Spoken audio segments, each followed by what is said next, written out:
আরেক দল আছে দেখবেন বলে যে আমরা কোরআন সুন্নাহর বিরুদ্ধে কোনো আইন করব না। কোরআন এবং সুন্নাহর বিপরীতে বাংলাদেশে কোনো কানুন করা হবে না এবং যদি থাকে সেই বিষয়ে বাতিল করা হবে।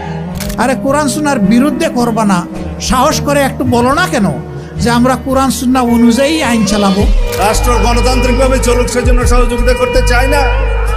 যতবার তোমরা বলেছ ততবার জাতিকে ধোঁকা দিয়েছ। কে বলে নাই? অতীতে যারা শাসন করেছে এই কথা সবাই বলেছে। এই পচা সমাজটাকে পাল্টে দিতে চাই ইনশাআল্লাহ।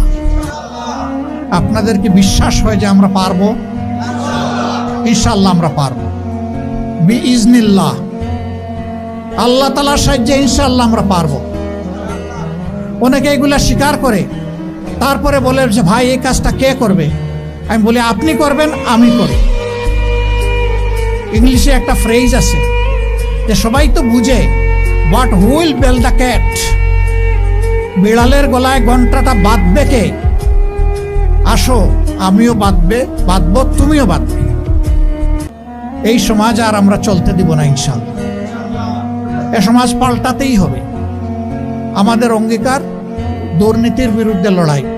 আসমানে দুর্নীতি উঠে বসে আছে, টেনে এই দুর্নীতিকে জমিতে নামাতে হবে ইনশাআল্লাহ।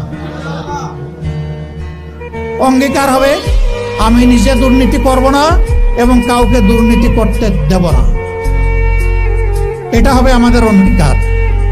এই দুর্নীতিগুলার সবচাইতে বড় দুর্নীতি হলো 5 বছর পর পর ইলেকশনের মহড়া হয় আর কিছু ডাকাত এসে আপনাদের ভোট ছিনতাই করে।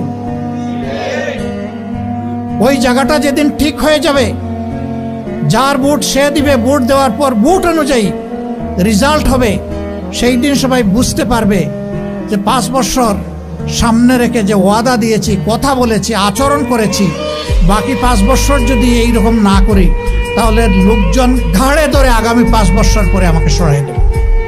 আমি যখন সিলেটে ছিলাম মাঝে মাঝে কিছু ছোট লোকের সাথে আমার মোলাকাত হতো। আমি দেখতাম একজন রিক্সাওয়ালাকে ধরে হেনস্থা করা হচ্ছে, তার চুল ধরে টানা হচ্ছে, গালে চড় কষিয়ে দেওয়া হচ্ছে। কোনো সময় গাড়িতে থাকলে গাড়ির দরজা খুলে নেমে বলতাম আমাকে একটা চড় মারেন। বলতো আপনাকে? বলে আমি ওর মতো একজন। ওরে তো আস্তে করে মেরে দিছেন, সাহস থাকলে আমার একটু মারেন, দেখি আপনার হাতে কত শক্তি। হা করে তাকায়। কি করেছে ও? ওই যে 10 টাকার জায়গায় 20 টাকা চেয়েছে ভাড়া। আমি আপনার পকেটে হাত দিয়েছিল? কয় না, তা দেই।